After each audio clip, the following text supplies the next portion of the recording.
কেমন আছো তোমরা? আচ্ছা, আজকে যেটা তোমাদের বোঝাবো সেটা হলো সালোক সংশ্লেষণ বিক্রিয়া। কি বিক্রিয়া?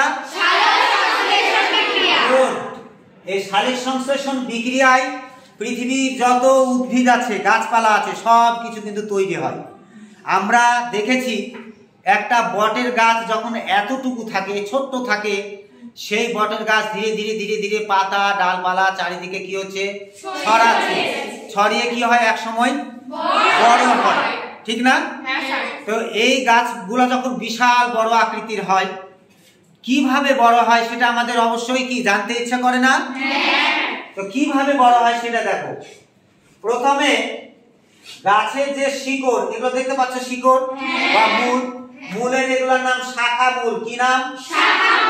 আর মাঝে যেটা বড় মোটা সেটা কি নাম? আর নিচে যেটা মূলত্ব।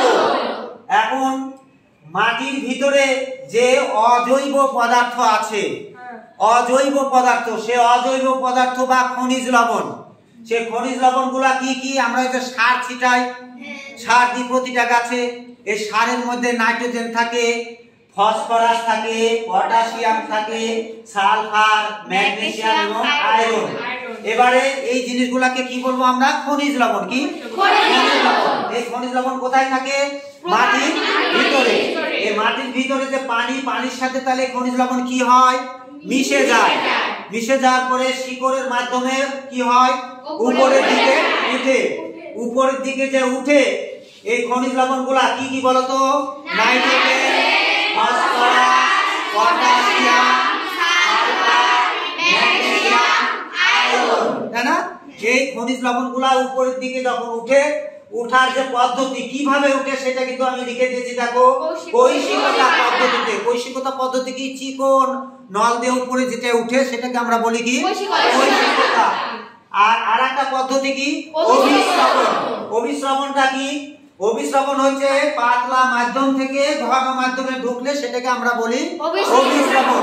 দেখো এখানে পানির সাথে যে মিশে আছে, পাতলা হয়ে আছে, আর শিকড়টা কি তার থেকে একটু কি ঘন, তাহলে পাতলা থেকে যখন ঘনতে যাবে তখন সেটাকে আমরা কি বলি? অভিস্রবণ। তাহলে অভিস্রবণ পদ্ধতিতে আর কৈশিকতা পদ্ধতিতে নিচ থেকে পানি আর কি কি যায়? খনিজ লবণ। সেটা কোন দিকে যায়? উপর দিকে। এই পরিবহন বা বয়ে নিয়ে যায় পরিবহন কলা, আর নাম হচ্ছে বা পরিবহন টিস্যু বা কোষের গুচ্ছ, সেটার নাম কি?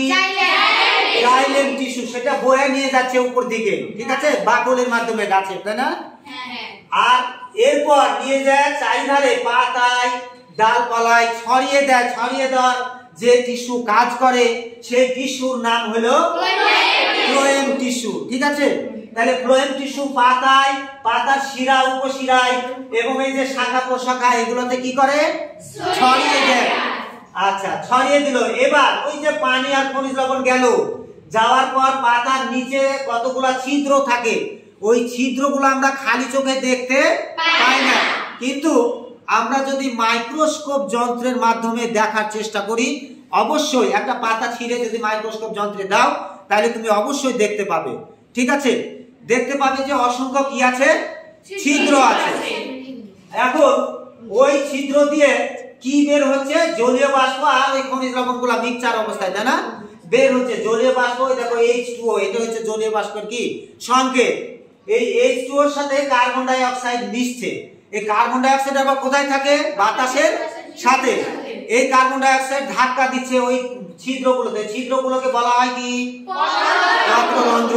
পত্ররন্ধ্রে ধাক্কা দিচ্ছে। ধাক্কা দিয়ে একটা কি তৈরি হয়েছে? বিক্রিয়া তৈরি হয়েছে, তাই না?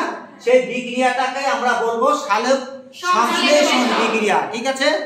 এখন দেখো কার্বন ডাই অক্সাইড আর কি জলীয় বাষ্প মিক্সচার হয়ে দেখো কি তৈরি করেছে?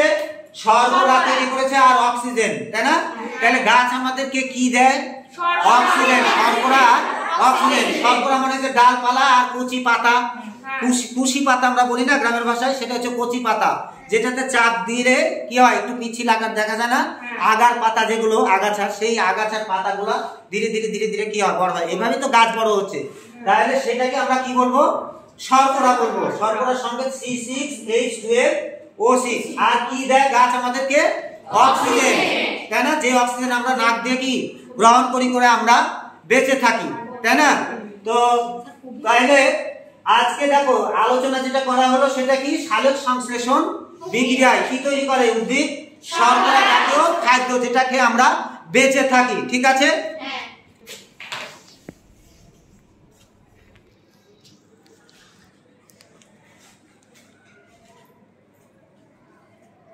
এই ক্লাসটা কেমন লাগলো তোমাদের?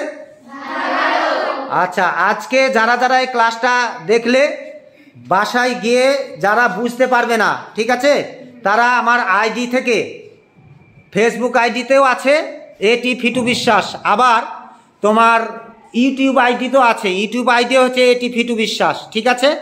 এই আইডিতে সার্চ দিয়ে তোমরা কি করবে, সাবস্ক্রাইব করলেই এই ক্লাসগুলো চলে যাবে। এই ক্লাসগুলো আবার যদি তোমরা রিভাইজ দাও তাহলে সুন্দরভাবে তোমাদের মুখস্থ হয়ে যাবে এবং জানা থাকবে ভালোভাবে, তাই না? তো ধন্যবাদ শিক্ষার্থীরা।